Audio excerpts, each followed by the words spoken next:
Apa sih sebenarnya sistem operasi itu? Sistem operasi adalah sebuah atau suatu program yang bertindak sebagai perantara antara user dan juga hardware komputer.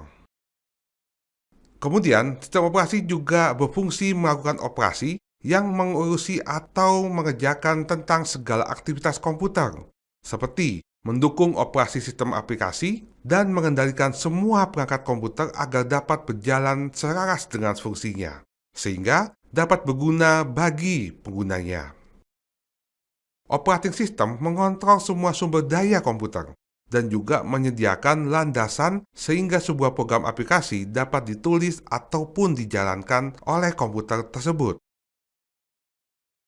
Ada beberapa tugas daripada sistem komputer.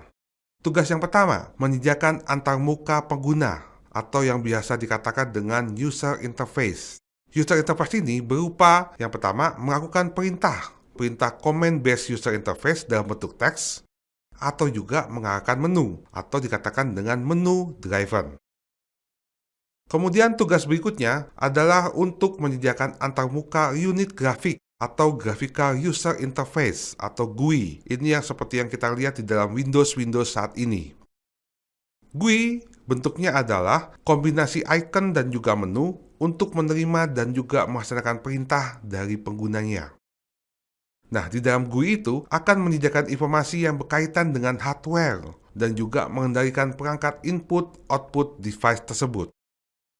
Tugas berikutnya adalah melakukan pengolahan dan pengendalian sumber daya dalam bentuk sebuah proses sebagai berikut. Yang pertama, multitasking. Yang kedua, multiprocessing.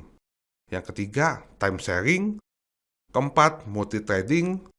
Yang kelima adalah scalability dan juga network. Kemudian tugas sistem operasi berikutnya adalah melakukan pengolahan file dan juga direktori data. Mungkin kalau bisa kita lihat secara offline adalah dokumentasi arsip. Itu adalah salah satu tugas sistem operasi. Sistem operasi akan memberikan efisiensi penggunaan sebuah sistem berupa resource allocator, yaitu mengalokasikan sumber daya ke beberapa pengguna, sehingga satu sumber daya bisa digunakan oleh lebih dari satu pengguna. Kedua, proteksi, yaitu menjamin akses pada sebuah sistem, terutama sumber daya yang dikendalikan. Pengguna dikontrol aksesnya ke dalam sebuah sistem.